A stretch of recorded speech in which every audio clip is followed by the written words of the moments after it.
All right, there we go.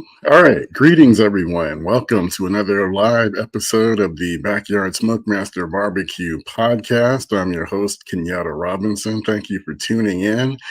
Whether you're watching on Facebook or YouTube, we always invite you to put your comments, your questions into the chat. We try to get to all of the questions.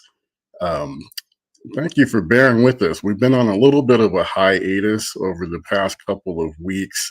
Last week, I took my daughter to a San Francisco Giants game. We always try to make it to at least one ball game, and since she's home from school, this was a good opportunity to do that. We had a great time. Joining from a little bit of a different location, it's really hot here in the Bay Area, in the East Bay. Um, we're about, I don't know, maybe 20, 22 miles east of Oakland.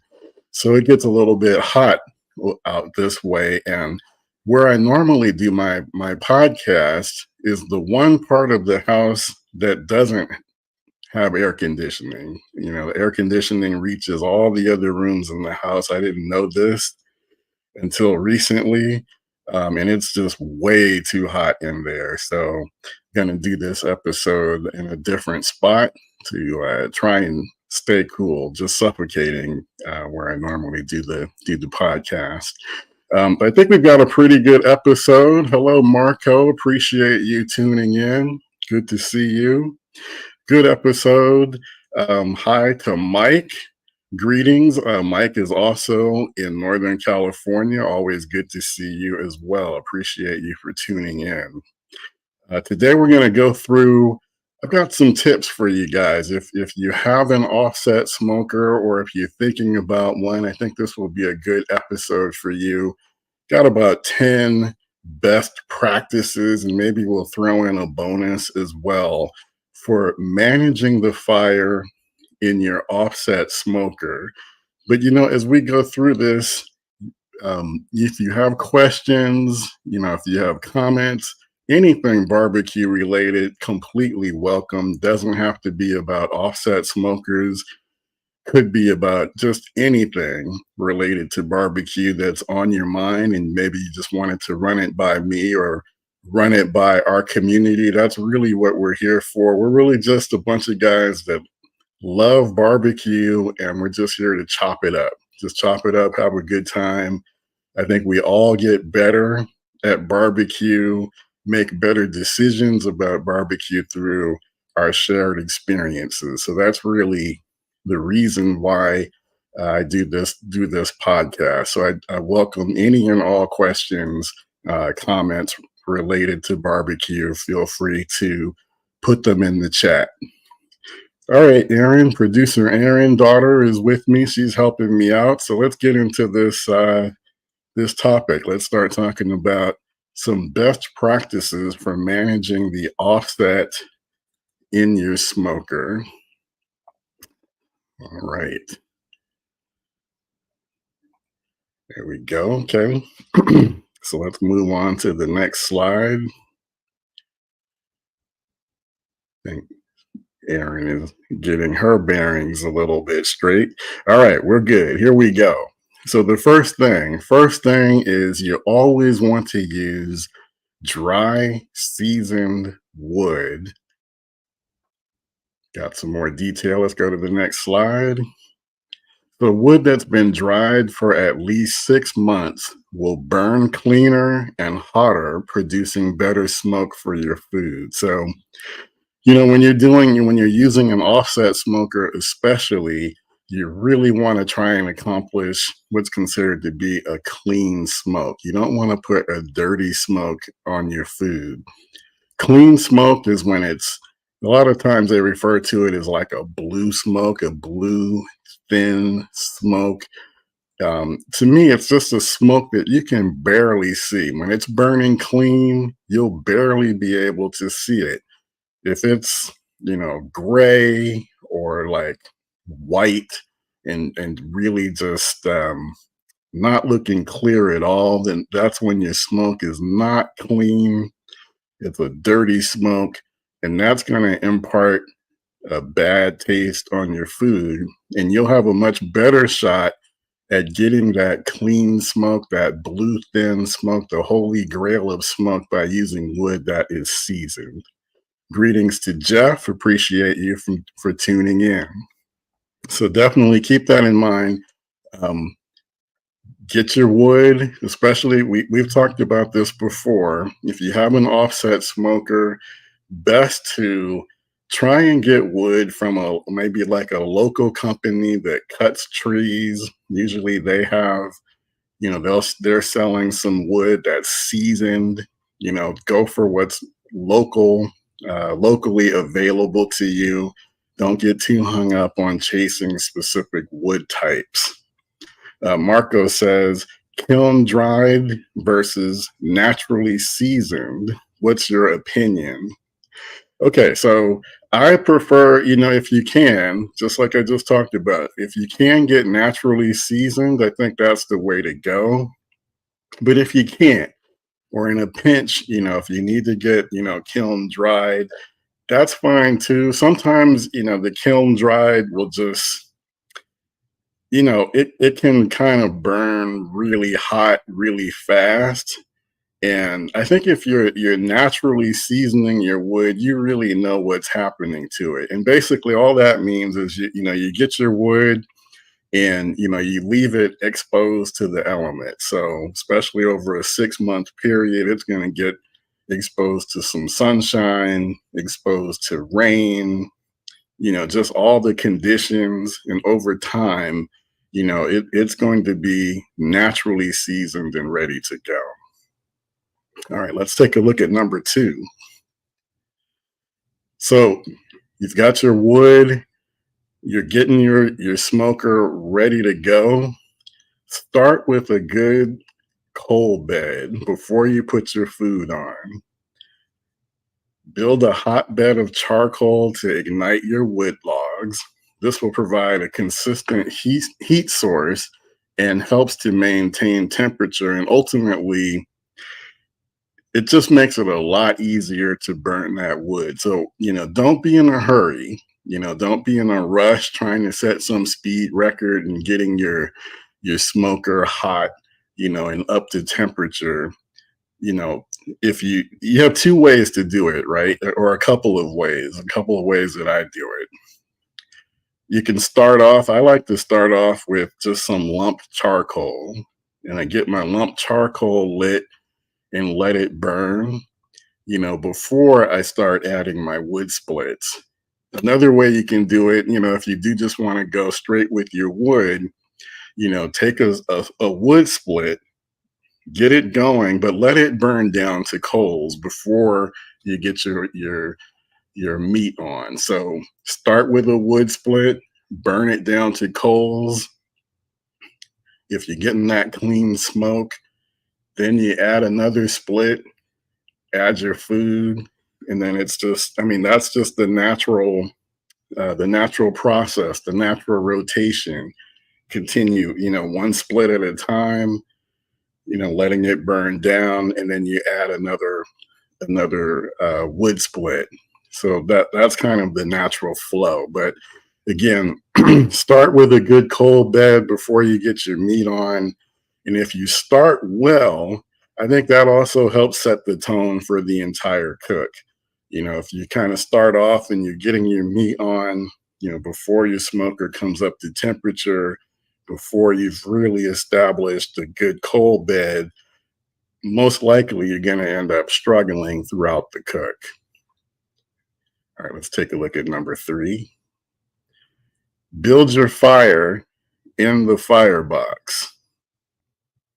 So what you don't want to do is you don't want to spread your coals into the cooking chamber. I know this might sound obvious for some, but for those who haven't cooked on an offset smoker before, so basically, yeah, you definitely want to always, keep your coals inside of that firebox that's offset from the cooking chamber.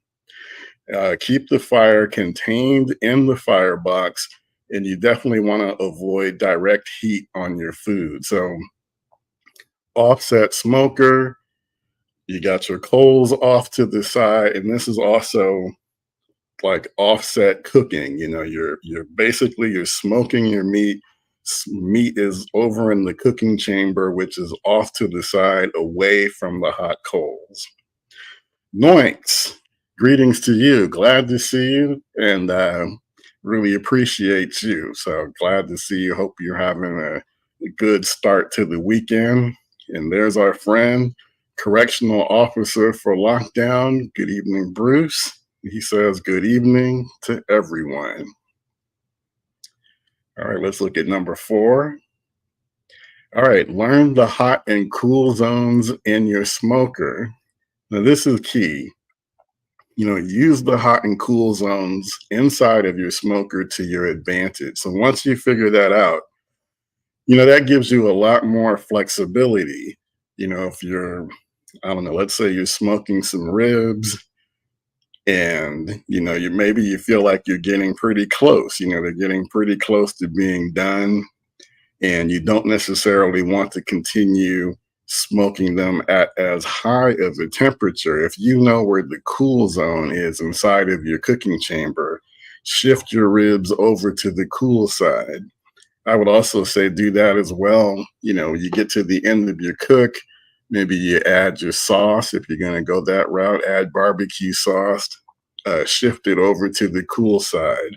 Or if you're cooking multiple meats at the same time, maybe that one meat is going to cook considerably faster than the other. Chicken, poultry is a great example of this. Maybe you're doing chicken as well as ribs. I would say you probably want to cook your chicken at a hotter temperature. So you want to maybe put your chicken in the hot zone inside of your smoker, and then you have your ribs on the cooler side, so that they smoke. But, you want to do the chicken at a hotter temperature, help get a more bite through skin on the chicken that's not as chewy. So be strategic. Figure out what the hot and cool zones are inside of your cooking chamber and strategically use that to your advantage. And let me know in the comments, guys, for you guys that do have experience cooking with an offset smoker, let me know as we go through this if there are some tips, some things maybe that I don't cover here because I don't know it all. If you have some good, important tips that you'd like to share, definitely put them in the comments. And then, this tip about using the hot and cool zones inside of your smoker, this isn't just for offset smokers.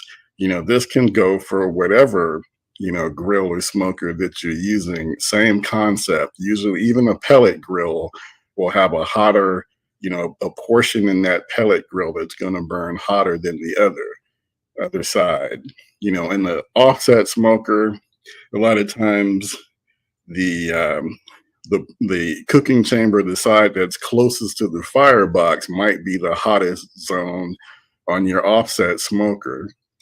In other grills, it could be, in different locations, but you definitely, as you cook over time, get to know the smoker, the grill that you're using, figure out what those hot and cool zones are, and use that to your advantage. Number 5, leave the chimney open. So this is key on an offset smoker. An open chimney provides airflow for the fire and helps create a clean burn with good smoke. And essentially, you don't want to, if you're making changes, you're trying to moderate the temperature in your offset smoker, the chimney is not where you want to do it. You want to keep that open so that, it's the draft that's pulling the oxygen through the cooking chamber. You want to maintain that. You don't want to choke off the airflow inside of the cooking chamber. Make your adjustments at the firebox. At the firebox, usually there's maybe a lever or, a slider or something like that you can adjust further open, further closed, to make changes to the temperature that you're cooking at. Wide open, that leads to hotter temperatures. If you want to try and tamp it down, you want to close the oxygen intake. And that principle also applies to any like charcoal based grill or smoker that you're cooking with as well. Usually you don't really want to make a whole lot of changes at the well, I take that back. You can make change. Yeah, you can make changes at the exhaust. Um, Usually, I would say on a kettle, maybe it's a little bit different. On a kettle, you're going to probably not make too many changes at the intake. And then on a kettle, that's where you're going to make changes at the exhaust. So it's kind of the opposite from when you're cooking on an offset smoker. All right. Correctional officer says, Kenyatta, this is an excellent podcast. It helps with applying similar principles for using my oil drum barrel and kettle grill. Using zones is very simple, very helpful. Thanks, Bruce. Yeah, absolutely. These these principles that we're talking about with the offset, like I said, they can be applied, to whatever grill or smoker that you're cooking with. Learning where the air intake is, where the exhaust is, learning where the hot and cool zones are, and using that to your advantage. These are definitely universal principles that you can apply throughout barbecue. And I would argue that one of the key things to becoming a great backyard pitmaster, and really the secret to making great barbecue, obviously you want to use rubs and spices that you like, that complements your food. But anyone can, just about anyone can do that, right? You just figure out what you like. But really the key is learning how to control the temperature on your grill. I mean, that's the key. And once you master that aspect of controlling the temperature and learning how to maintain a consistent temperature on an offset smoker, it's a little bit harder to do. And then you're also, well, even on any cooker that you're using, you want to have a clean smoke. So learning how to get a clean smoke on your grill or smoker and controlling the temperature, once you get that down, then you're really on your way to becoming a great barbecue pitmaster. So Moink says, so more airflow will provide more flavor. So no, actually more airflow provides hotter temperatures. So the more airflow that's running through your cooker, the hotter the temperature will be. And, that's something you want to be able to control, because you don't want your temperatures to run away from you. If you're smoking meat, generally smoking meat is considered generally between 225 and 275 is considered to be smoking. So that's low and slow, lower temperature cooking. So in those situations, you want to make adjustments to keep your temperature in that range. I always try to tell people not to get too carried away with chasing temperatures or getting too crazy about, the recipe says I need to smoke this at 225. I have to keep my smoker at 225. I would say that's how you drive yourself nuts, especially on an offset smoker. But if you can keep your temperature in that smoking range anywhere between 225 and 275, you're good. I know some people will try and keep that range a little bit more narrow, a little more tight. I think that comes with more experience. Grilling is when you're cooking at hotter temperatures, so think 350 and up. So in those situations, you want more air to run through. That'll help you achieve hotter temperatures. Depending on the type of grill or smoker that you have, one thing that you might run into is if your temperatures get really hot, it can be hard to get it back down. Like the Kamado Joes, the ceramic cookers, big green eggs, those are known If you get the temperature really hot on those, it'll take a while to come down just because of, that ceramic and how well insulated they are. It's going to take a long time to bring them down. So you want to bring your temperature up gradually on those types of cookers. So I hope that helps answer the question. Um, a good airflow, but before we go to the next comment, a good airflow though will help you maintain a cleaner smoke. And that's really the thing, especially when you're cooking on an offset, especially when you first start cooking, because remember, your cold meat is what is going to take on the smoke flavor when your meat is coldest. So especially at the beginning of your cook, if that smoke that you start with is dirty, that's going to get into the meat, and that's going to flavor your food in a way that you don't necessarily want. So a good airflow helps with a clean smoke, but more airflow is higher temperatures. So I hope that makes sense.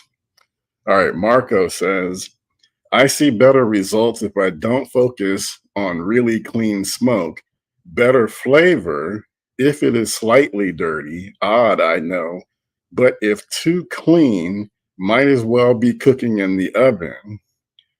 So, yeah, again, everything always comes down to preference, right? And that's the thing another thing in barbecue is there's no absolute one correct way to do anything. There's some common, some things that most people might agree on, but you can achieve similar things, in different ways. And for some folks, like Marco is saying, for him, he likes a slightly dirty smoke. He likes that flavor that it's putting on that meat, and that's perfectly fine, perfectly okay. He says if it's too clean, it might as well be like cooking in the oven.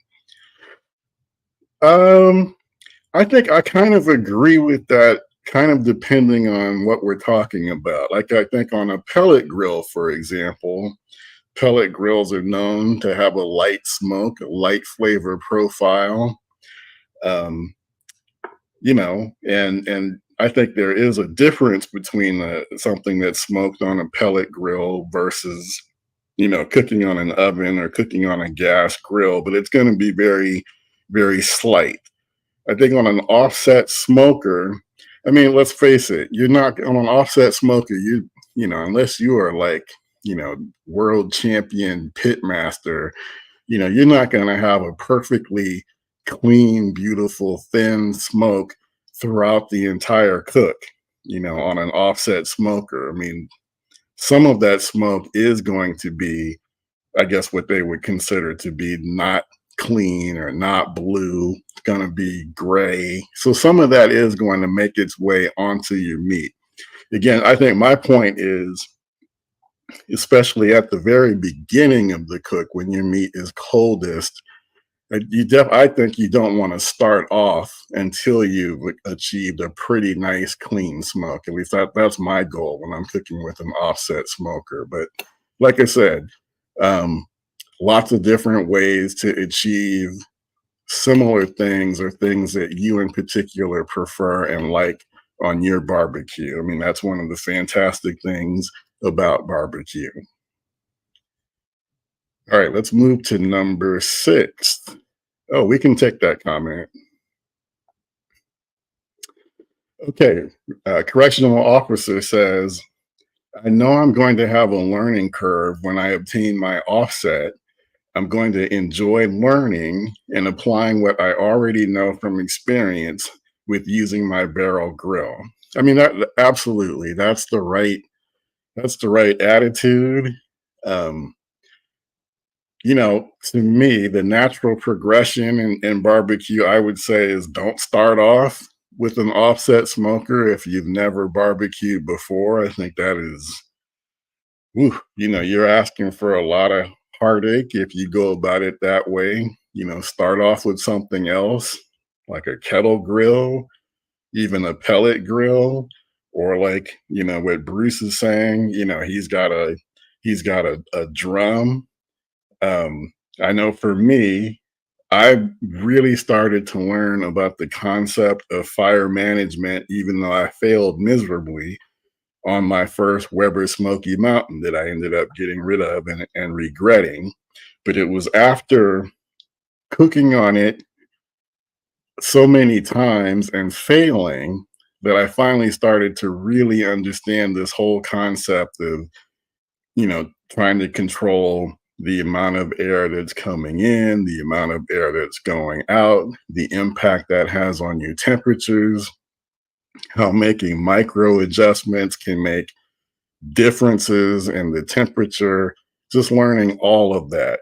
I think the experience that you get on whatever type of grill or smoker that you have before you graduate to an offset smoker, all of that is going to help make that transition better. And then that's the other thing when you do get your offset smoker, and I know you've heard this before, don't get discouraged. First cook is probably going to be rough. First 3 or 4 cooks might be really rough. It might not go the way that you think, but don't give up. Be patient. Observe what happens when you do X. This is what happened. When I did Y, this is what happened. So observe all of that, take note of it, and it gets better. The more you do it, the better you begin to understand how an offset smoker works, and especially how your offset smoker works. So definitely keep at it. Okay, Jeff says, do you worry about bark on your wood splits? I don't worry too much about the bark on my wood splits, because I think it was Marco who said that he prefers something that has like a dirty smoke and not being too clean. I kind of feel like having the bark that kind of adds some flavor, a unique flavor in itself, that I think has a place. So I don't worry too much about the bark. I kind of assume I'm going to have some wood splits that are going to have some bark, some that might not have bark, and all of it kind of goes hand in hand, when cooking on an offset and producing a good smoke flavor for my meat. So I don't worry too much about bark. But you guys in the comments, if you have experience smoking on an offset, let us know if you have strong thoughts one way or the other about bark on your wood splits. If I have wood splits that have bark, I definitely wouldn't go out of my way to try and get the bark off of it. I absolutely would not do that. All right, what do we have for number 6? All right, add wood gradually. And we kind of talked about this at the very beginning. But you definitely don't want to overload the firebox. That in itself can produce can give you problems. You want to add logs as needed to maintain your temperature, but keep this in mind. You want to have what's considered to be a small contained fire inside of your firebox. So like in this picture, this is my Lone Star Grills 20 by 42 offset smoker. This is when I got the what do they call that thing? I guess it's just the wow, I forgot the name of it. But you see where the log is. It's inside of that charcoal holder or fire holder. I forget the technical name or what they call it on their website, but it's kind of in that V shape. And the idea is that that's going to help me maintain a small contained fire. Another key point is, depending on the size of your firebox, you want to make sure you're getting wood splits that aren't too big. And I found that to be a little bit of a challenge. The LSG 20 by 42, I think, is considered to be a smaller offset smoker, so I need to be cognizant of the size of my wood splits. I think splits that are between 6 inches and 10 inches long seem to work pretty good in my smoker. Um, and I think that one we're looking at might be maybe 3 to 4 inches wide. So that's a pretty good size. Splits that are larger than that tend to be difficult. They tend to give me more challenges in terms of really getting them ignited and how they burn inside of the firebox. So that's why I really have to be cognizant of that. And then this kind of speaks to the don't overload the firebox. I guess, you need to give it, if you're crowding it too much, there's not going to be enough air flowing in there. And that's one of the frustrating things about offset smokers. If you are having trouble getting your wood splits to ignite once you get them on the fire, that's when you're going to get, temperature fluctuations where things start to really get too low if you're unable to get them ignited. And then on the flip side, if you're crowding, it probably won't burn well. Or if it does burn well, then your temperatures can get out of control if you got too many wood splits in there. So, especially when starting out, I say start off one split at a time, unless, maybe it's like winter time, it's really cold. But even then, I would say, instead of adding, multiple splits, add more charcoal, to produce your heat is what I would say. So lots of different conditions that you might be faced with and figuring out how to adapt and adjust to them. But as a good rule of thumb, again, just add splits as you need them. So, like in this picture, I'm going to let that wood split burn down before I add the next split. And then to help the next split ignite, see how I've got it off to the side inside of the firebox. And I found that this really works when it's time to put that unlit split onto the fire.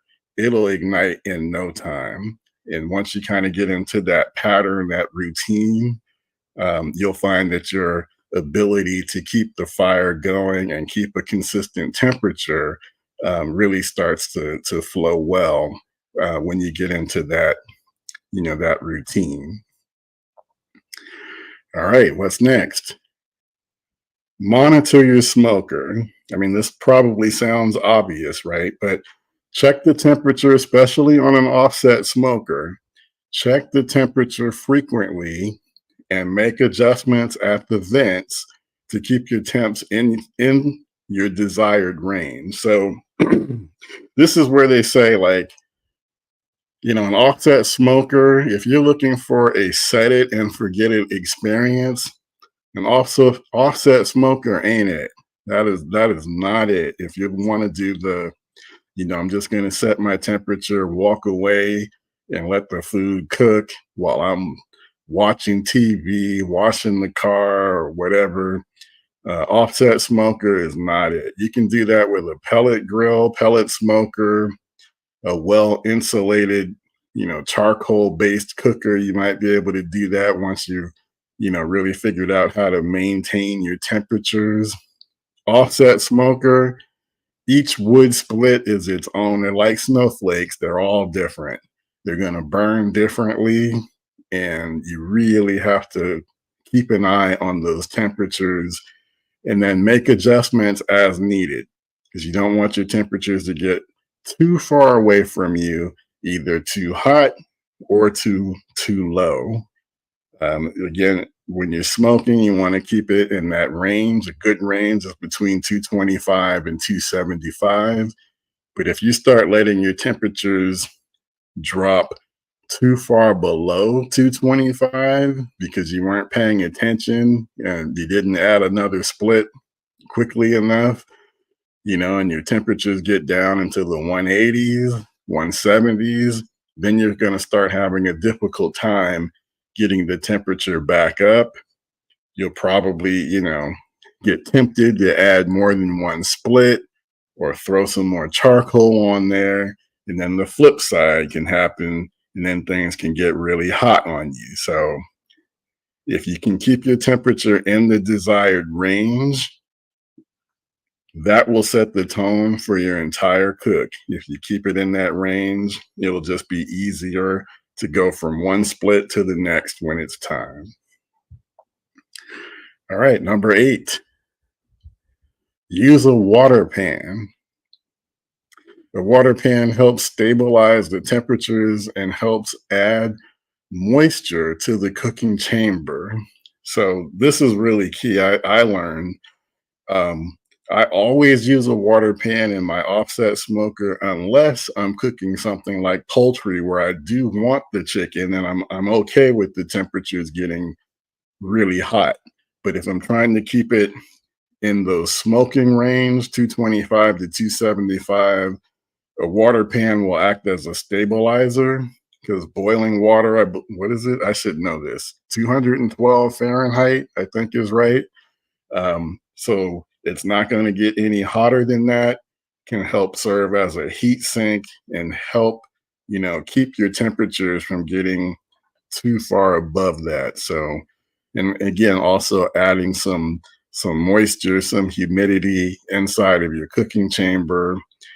Some smokers, like my offset smoker, the LSG, is built for water, so I can just put some water down at the bottom of the cooking chamber. But if you don't have that type of an offset smoker, get a water pan. I think I've seen Aaron Franklin do this with his smokers. Put it in a water pan off to the side, serve as a heat sink. Number 9, clean your smoker regularly. And, this is a good rule of thumb. No matter what type of grill or smoker that you're using, remove ash from the firebox and clean the cooking chamber after each use if you can to prevent buildup and maintain good airflow. And I think especially on an offset smoker, definitely want to get those ashes out of the firebox, clean up your grates. I think just in general, it's good practice to do this on no matter what type of grill or smoker that you have. So get into that routine practice. Hey, Tyrone, thanks for tuning in.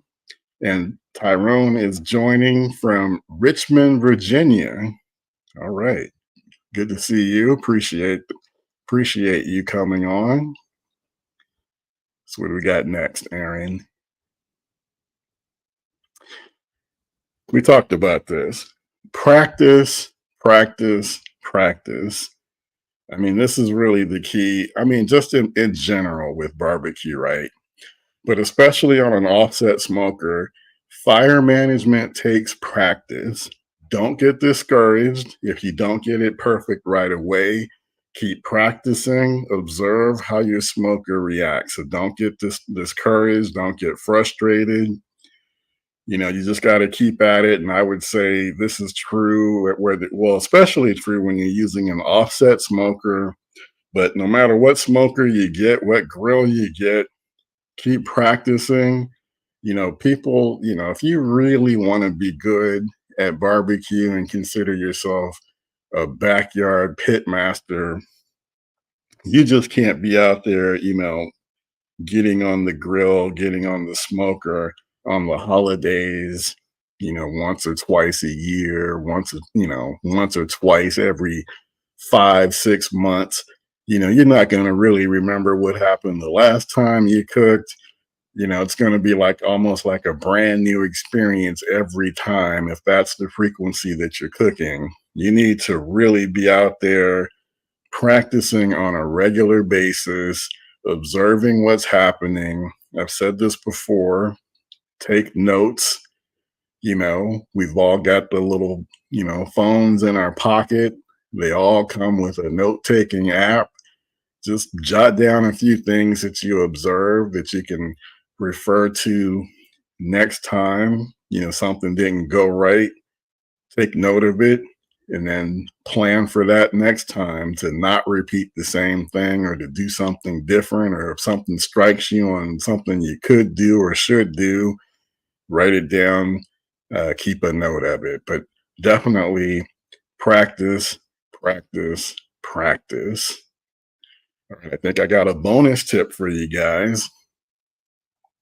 Bonus tip: invest in a good digital thermometer. This is true no matter what, offset smoker or anything, but especially in an offset smoker, in this case, a good digital thermometer with dual probes. And what I mean by that is a probe that will allow you to not only monitor the temperature of the meat, the internal temperature, but get one that has a probe that will allow you to monitor the ambient temperature inside of your cooker.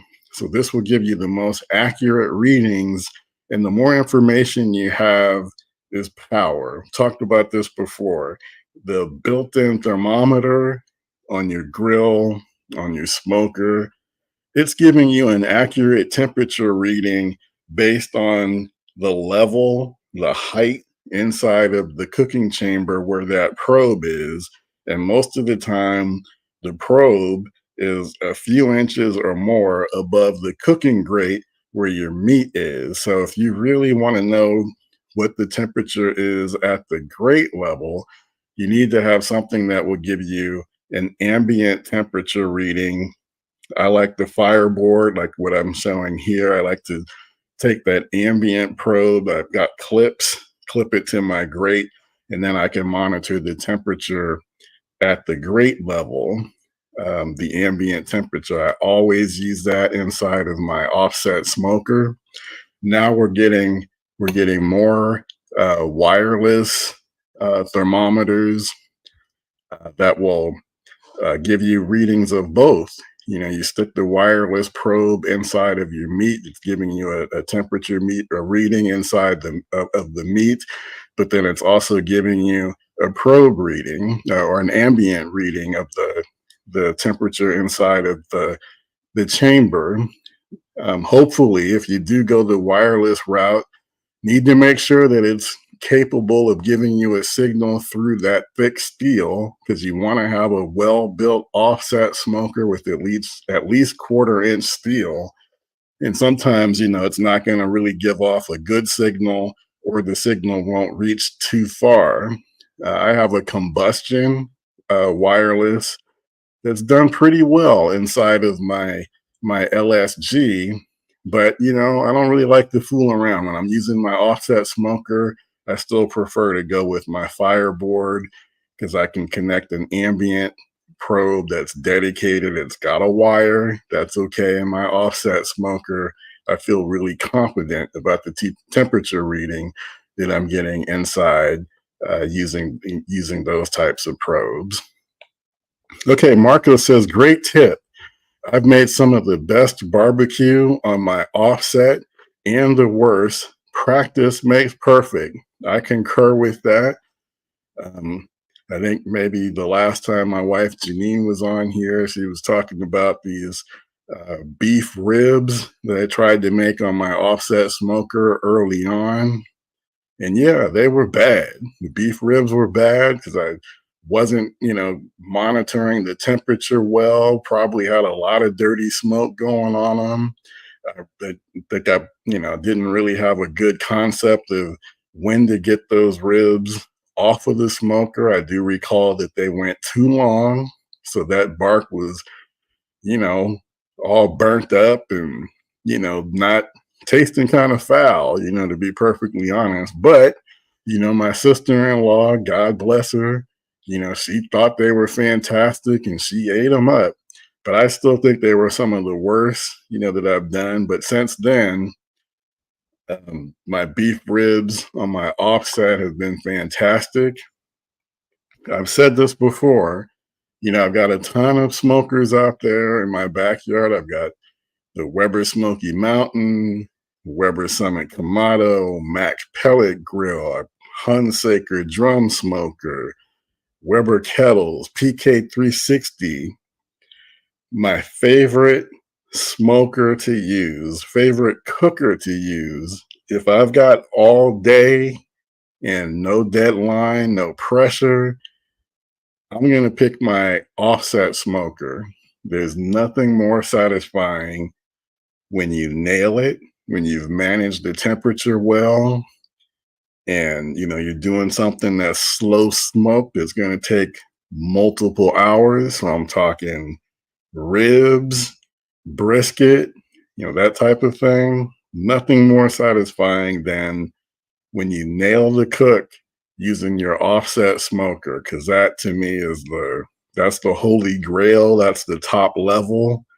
Because when it's in the offset smoker, it's getting heat, but it's just being surrounded by smoke inside of that chamber.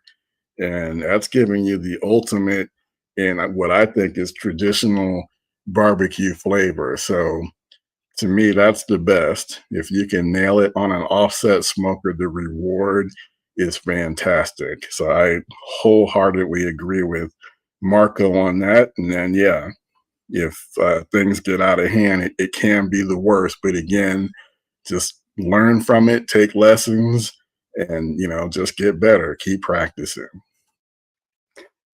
Tyrone says, "Hey Kenyatta, as a beginner on my offset, my problem was ash buildup. Hmm.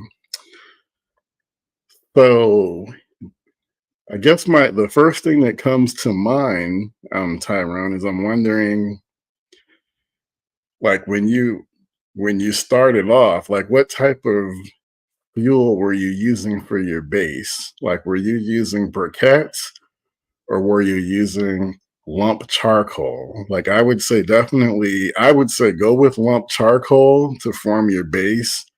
I would try to stay away from using briquettes.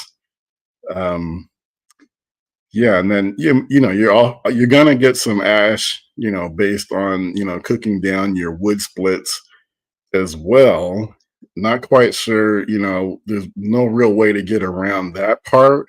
I would say definitely, after each cook, make sure that you are cleaning it out. You don't want to leave leftover ash in and then start a new cook on your offset smoker. Um, and then also, another thing I'm kind of wondering is about the offset smoker that you have.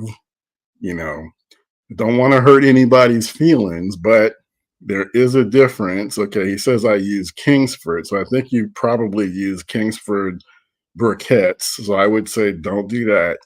Stay away from the briquettes.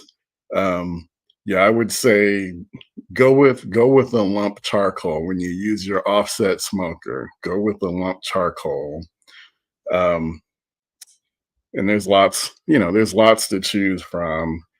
Um, B&B, uh, uh, Fogo, Jealous Devil. But yeah, I would say, yeah, I'd try to stay away from the briquettes as a base for your wood splits because, briquettes, I mean, that's what they do. They burn down to ash, and that's just going to contribute even more. I think you're always going to get more ash with briquettes than you would with lump charcoal. So that would be my recommendation on that. And then I was going to say there's also a difference between what they call a cheap offset and a non-cheap offset. Cheap offsets have a thinner metal, and I'm talking about the offsets you might be able to get at Home Depot or Lowe's. Um, you know, those are because they don't have the thick steel, so they're going to be more susceptible to temperature fluctuation. Probably harder to keep, good smoking low and slow temperatures, going to burn hotter, probably produce more ash as well.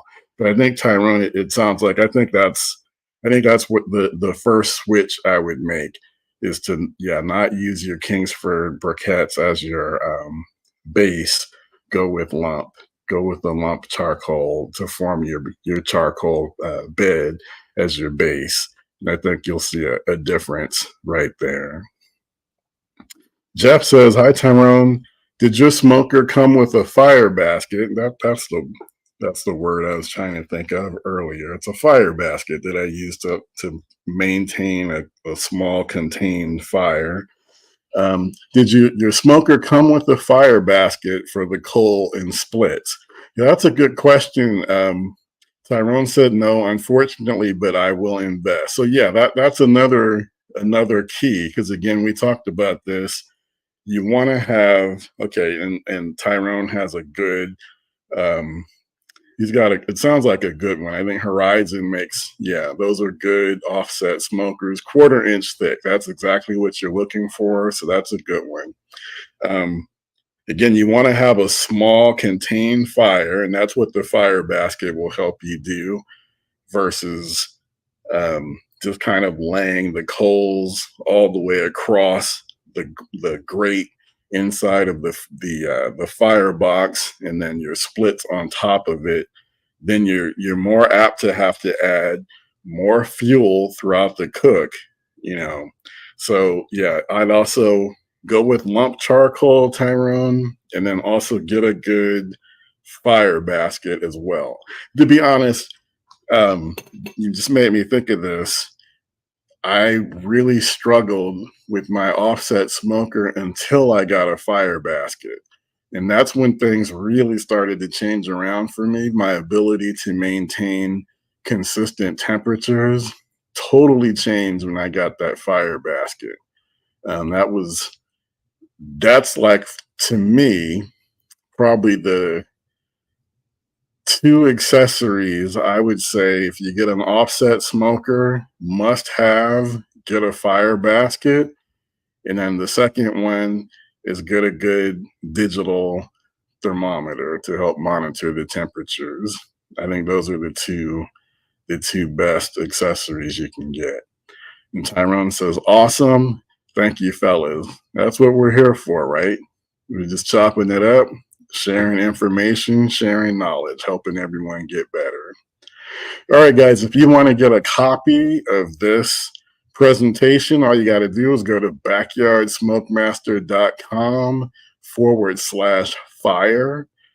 Just sign up, and then we'll send you a copy, and then you'll have this easy to reference, quick guide on some tips at your leisure. So we'll be more than happy to send that to you.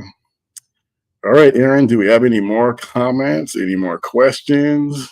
If not, then I would like to again thank you all for tuning in to the Backyard Smokemaster BBQ Podcast. Always appreciate your support.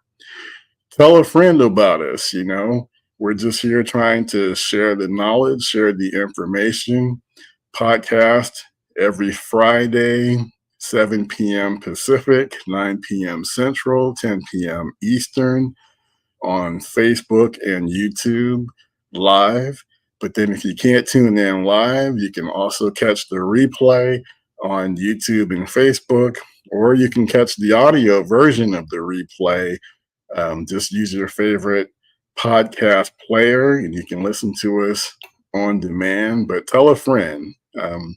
If you haven't already, please like the podcast, do all that usual stuff that these guys talk about. Like, subscribe, hit the bell so that you're reminded whenever I drop a new episode. So do all of that stuff. Really appreciate your support. This is Kenyatta Robinson. Thank you for tuning in. We'll catch you next time on the Backyard Smokemaster BBQ Podcast. Have a great weekend. Get out there, enjoy your grills and smokers, and I'll see you soon.